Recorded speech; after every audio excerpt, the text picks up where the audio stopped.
Alam nyo ba guys, talaga namang pinagsisisihan ko na isang pakete lang ang binili kong Wikit 7 Spirulina. At ngayon, halos ubos ko na siya. Kaya naman kung gusto nyo talagang palakasin ng yung immune system, perfect na perfect ang Spirulina na ito para sa inyo. Bakit nga ba? Tara pag-usapan natin. Pero bagong lahat, mag-follow ka muna sa akin, mag-heart ka, mag-comment ka, ilagay mo kasi yung favorites at i-share mo na rin. Alam nyo ba, simula nung uminom ako ng Spirulina Wikit 7, yung Spirulina powder na ito, talaga namang napansin ko na bihira na akong magkasakit. Totoo. At ito pa ha, sobrang tumataas ang aking immunity. Pati naman yung kalidad ng tulog ko, talaga namang gumaganda. At hindi lang yan ha, nakakagana rin siya sa pagkain. Minsan napupuyat na nga ako sa pagbablog ko, kaya naman hindi regular akong makakain. At hindi ako nakakapag-exercise dahil nga hectic sa schedule, kaya't bumabagsak din minsan ang aking immune system. Sinubukan ko na nga yung mga iba't ibang paraan, pero wala ni isa ang gumana.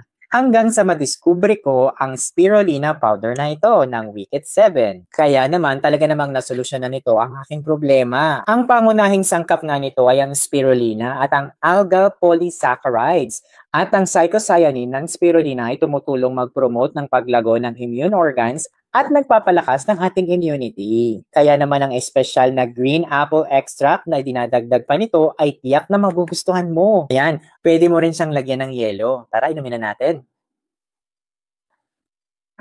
Grabe, ang sarap talaga. Alam nyo ba na ang isang 7 pack ay nagtatagal sa akin ng isang linggo para sa akin? Isang abot kayang investment ito para sa iyong kalusugan. Habang nagsusumikap ka sa iyong trabaho, kaya wag mo nang kalimutang alagaan ang iyong katawan. Paano ka ba naman makakabili nito? Huwag ka mag-alala dahil nilagay ko to sa aking yellow basket. Basta mag-follow ka muna sa akin, mag-heart ka, mag-comment ka, ilagay mo na rin ako sa iyong favorites at i-share mo na rin. Ano pang hihintay mo? Click on the yellow basket, check out now!